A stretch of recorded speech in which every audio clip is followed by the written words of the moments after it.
રામચરિતમાનસ કે જાણ્યા વિના ઓળખાણ ન થાય, અને જ્યાં સુધી ઓળખાણ ન થાય ત્યાં સુધી પ્રીતિ ન થાય, ઓળખાણ વિના જે કાંઈ પ્રેમ થાય એના પરિણામો કોઈ દી સારા ના આવે. એટલા માટે પેલા જાણો, ઓળખો, યાદ રાખો. બહુ અઘરું છે.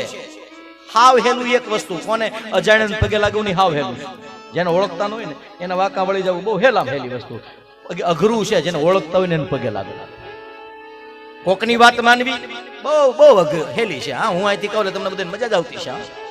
તમને મજા જ આવે. ઓહો દાદા તો કેવડી મોટી મોટી વાતો કરે, જોરદાર વાતો કરે. હા, કારણ કે મારે તમને ઓળખતા નથી. હા, અરે મને કદાચ ઓળખો તેથી આવડો આ જ નીકળશે આમાંથી તમને બીજું કોઈ દી મળવાનું નથી કાંઈ. પણ નથી ઓળખતા એટલે વધારે તમને થોડીક ક્ષણનો જે પ્રેમ છે, થોડીક ક્ષણનો જે આદર છે, એના હિસાબે મારી દરેક વાત તમને માનવા, હું તમને એમ કે આમ કરવું જોઈએ, તમે બધા હાજ પાડજો. મારી વાત માનવી હેલી છે, હાવ હેલી છે. અઘરી છે કોની વાત? તમારા મા બાપની વાત માનવી અઘરી છે, તમારા ગુરુની વાત માનવી અઘરી છે.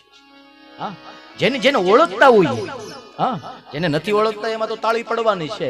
જેને ઓળખતા ને હું નથી કહેતો, રામચરિતમાનસ ના રામ વનવાસની ચોપાઈ છે.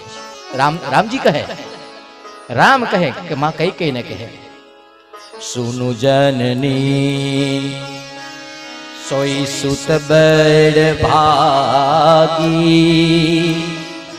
જો પીતુ માતુ વચન અનુરાગી. સુનુ જનની રામચરિતમાનસની ચોપાઈ એમ કહે કે માં ભગવાન રામ કહે એ દીકરો ભાગશાળી છે. કયો દીકરો ભાગશાળી છે? જે પોતાના મા બાપની વાત માને છે. યાદ રાખજો, ફોટાની સેવા કરવી હેલી છે. મા બાપના ફોટા ટીંગાડીને આરતી ઉતારવી હાવ હેલી. એની વાહે 5 બ્રાહ્મણ 50 બ્રાહ્મણ જમાડવા એ એનાથી હેલું છે. અત્યારે રૂપિયા છે. અઘરું શું છે કીધું, જેદી હોય ને તેદી એનું ભાણું હચવું એ અઘરું છે. જ્યારે જીવતા હોય ત્યારે એની વાત માનવી અઘરી છે. રામ કહે, જો તમારા મા બાપ, જો તમારા ગવઢિયાઓ તમારી પાસે ડિમાન્ડ કરતા હોય તો તમે ભાગશાળી છો.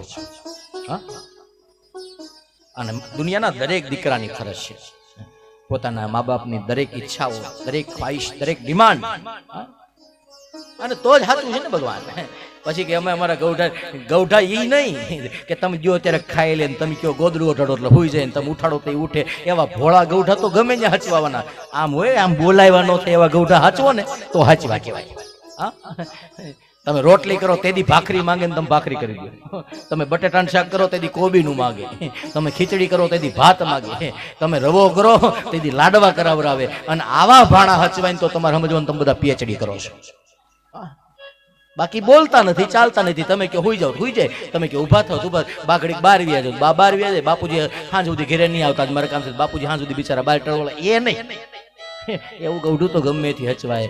રામ કહે છે, સુનુ જનની સોઈ સુત બડ ભાગી, જો પીતુ માતુ વચન અનુરાગી.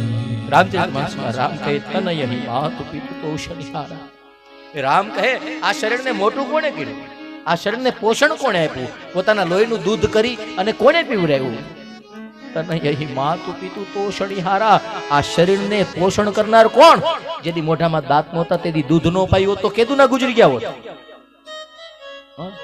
અડધી રાતે બીમાર થઈને પડ્યા હતા તેથી કણસવા દીધા હોત, તેથી તડપવા દીધા હોત તો એ તાવમાં, એ ગરમીમાં કેદું ના ગુજરી ગયા હોત. પણ તેથી એને તમારી ઉપર હાથ ફેરવીને તમારા તનના તાપ લઈ લીધા છે.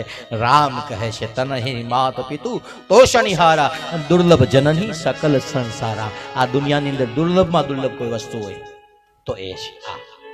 અને એટલા માટે શાસ્ત્રની વાત માનો, એટલા માટે પુરાણની વાત માનો, એટલા માટે ઉપનિષદનું સૂત્ર છે, માતૃદેવો ભવ, પિતૃદેવો ભવ, આચાર્ય દેવો ભવ, અતિથિ દેવો ભવ. એટલા માટે સૂત્ર આપ્યા છે કે બીજે બધી દેવ નહીં. અને હવે આપણે મુખ્યત્વે એવું થયું કે જે સાચું છે, જે હકીકત કરવા જેવું છે ત્યાંથી આપણે ડાયવર્ટ થઈ ગયા, અને જે નથી કરવાનું એ તરફ ભગવાન સનાતન ધર્મ શીખવાડે છે. દુનિયાનો કોઈ પણ ગ્રંથ સાચો ગ્રંથ, જે ગ્રંથને ભગવાને પોતાના હાથે લખ્યો હોય, જે ગ્રંથને ભગવાને માન્યતા આપી હોય.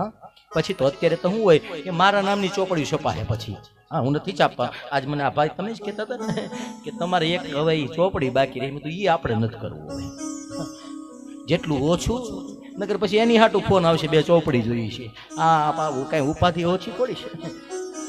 હા, ક્યારેક બહુ જ્યોતિષની વાત કરીએ તો એમાંથી ફોન આવે, ક્યારેક પેલી બીજી વાત કરીએ. એટલે ભગવાન એ પરેશાનીથી બચવું હોય, કારણ કે જેટલું તમે એ તો પછી ટેક્સ આપવો પડે ને.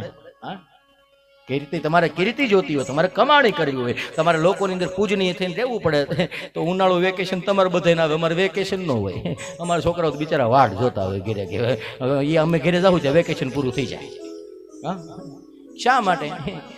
કારણ કે ધર્મનું કાર્ય લઈને રાખે. હા, હું તો પાક્કું જ કહું છું, હું પાક્કું માનું છું કે બ્રાહ્મણ તરીકે મને જે ભગવાને કામ સોંપ્યું છે, એક બ્રાહ્મણ તરીકે મારે જે કંઈ કરવું જોઈએ, એક બ્રાહ્મણ તરીકે મારું જે કર્તવ્ય છે, જો હું નિષ્ઠાપૂર્વક મારું કર્તવ્ય નિભાવીશ તો મને દ્વારિકાધીશ ઉપર સંપૂર્ણ ભરોસો છે કે મને થયેલી એકોય ઈચ્છા, મારા મનનો ધારેલો એકોય કામ દ્વારિકાધીશ અધૂરું નહીં રહેવા દે, જો હું નિષ્ઠાપૂર્વક મારું કામ કરીશ. અને હું જે મારા માટે કહું છું એ તમને પણ કહું છું કે તમે નિષ્ઠાપૂર્વક, કર્તવ્યતાપૂર્વક અને સિદ્ધ થઈ અને પવિત્ર થઈ અને જો ભગવત કાર્ય થતું હોય, ભગવત કાર્ય એટલે ક્યાં જવાનું? ભગવાન હંજવારી કાઢતા કાઢતા તમને મજા આવે તો ગીત ગાઓ ને. આપણે તો ઘઉં વીણતા અમારા ગામડામાં શેરીએ બેઠા હોય તો ઘઉં સાફ થતા હોય અને સર્વોત્તમનો પાઠી થતો હોય. હા, અમારે તો હાથમાં ફૂપડું હોય, રાયના દાણા આમ સાફ થતું હોય, એમ નાસ્ટકનો પાઠ થતો હોય. તમારે જો કરવું હોય તો એવું કઈ જરૂર નથી, તો લોટ બાંધતા આમ ભાવ હોય તો વાલો આનંદ પરમાનંદ, એ તો થાય. જો કરવું હોય તો એ કઈ અઘરું નથી. અને જેને ટેવ પડી ગયું એનાથી બધું થાય છે, જેને પડી ગઈ છે ને, અને જેને નથી પડે એનાથી કોઈ દી થવાનું નથી. યાદ જ રાખવાનું. ઇસીલિए આદત ડાલો.